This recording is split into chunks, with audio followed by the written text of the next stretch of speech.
de l'Union sacrée et cadre de forces politiques alliées de l'UDPS Tshisekedi.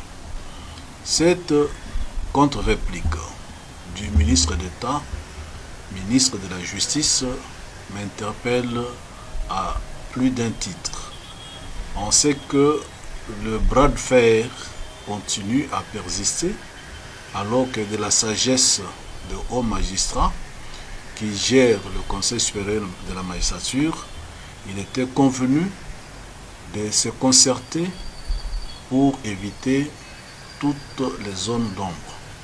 Il est pour nous surprenant de constater que, après que le pouvoir judiciaire, incarné par le bureau du Conseil supérieur de la magistrature, ait soulevé, comme je l'avais souhaité, l'exception d'illégalité de la circulaire du ministre d'État, ministre de la Justice, pour ne pas obtempérer à cette circulaire-là, demandant à tous les magistrats de continuer à envoyer des détenus et même des condamnés à la prison centrale de Makala, que le ministre de la Justice ait choisi la voie contraire en créant ainsi un bras de fer avec le pouvoir judiciaire. Cet état de choses crée une insécurité généralisée. D'abord, vous savez que même parmi les gens qui ont bénéficié des relaxations au profit du désengorgement de la prison centrale de Makala, il y a un qui a tué son frère et a été jugé en procédure de flagrance et il a été retourné à la prison centrale de Makala. Nous devons ici relever qu'il ne faut pas que l'on donne l'impression qu'au ministère de la Justice, il y a un opposant qui est en campagne électorale pour la présidentielle de 2028 et qui se donne le temps de critiquer les magistrats qui sont à ses yeux de magistrats du régime Tshisekedi.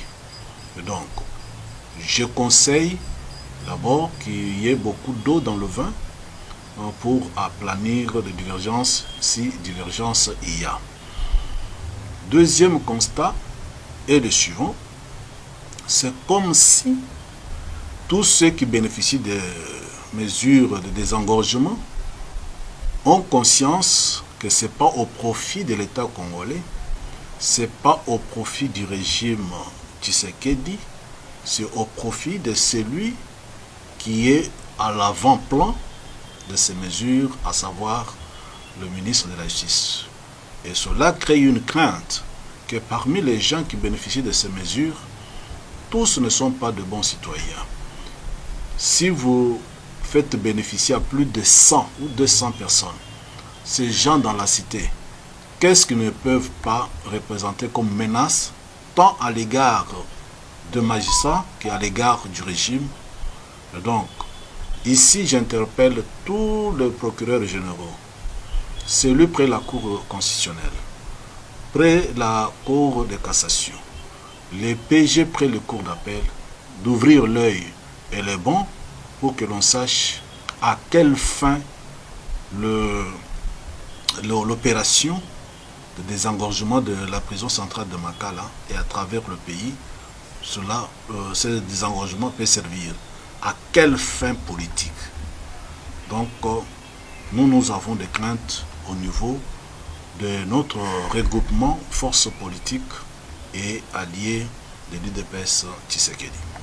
Actuellement, là, je ne réponds pas comme politique, mais je réponds comme scientifique. Actuellement, les juges des tribunaux de grande instance et ceux de cour d'appel ont double statut. Quand bien même ils ont été nommés et affectés comme magistrats de l'ordre judiciaire, ces juges, comme les tribunaux de grande instance et les cours d'appel, font office respectivement des tribunaux administratifs et des cours administrative d'appel, il y a lieu de retenir que chaque fois que ces juges siègent en suppléance de tribunaux administratifs ou de cours d'appel, ils relèvent de l'ordre administratif. Ils cessent de dépendre uniquement de l'ordre judiciaire. À telle enseigne que s'il y a prise à partie donc, que l'on peut initier pour des décisions rendues en matière administrative, ce n'est pas devant la Cour de cassation que l'on devrait s'adresser, ça serait devant le Conseil d'État. De même, lorsque ces juridictions siègent en matière administrative, s'il y a lieu de faire des renvois des juridictions, donc ça sera devant la Cour administrative d'appel par rapport aux tribunaux administratifs. Sinon, si on veut quitter d'un ressort d'une cour d'appel à un autre ressort, ça serait devant le Conseil d'État que la procédure de renvoi de juridiction peut se poursuivre. Donc, il faut maintenant faire la part des choses qu'à un moment, ces juges de ces des juridictions, tribunaux de grande instance et cours d'appel sont maintenant à cheval entre l'ordre judiciaire et l'ordre administratif. Cela dépend des matières qu'ils traitent. Pour faire face à la surpopulation dans les prisons en République démocratique du Congo, la solution n'est pas de libérer les criminels ou les détenus.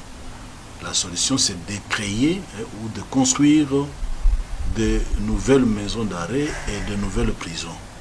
Parce que, comme je l'ai dit, ceux qui bénéficient de ces mesures-là, apparemment, ils ont l'impression que ce n'est pas la République qui leur accorde cette faveur, mais ils voient la personne qui porte. Et ça, c'est un danger.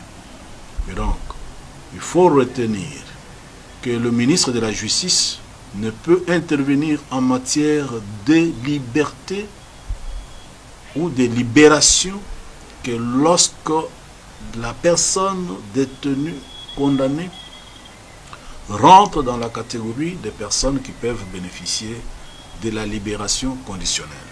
Nous rappelons ici que l'article 70 de la loi organique sur les juridictions de l'ordre judiciaire n'accorde au ministre de la Justice que le pouvoir d'injonction négative ou positive sans s'interférer dans la conduite de l'action publique.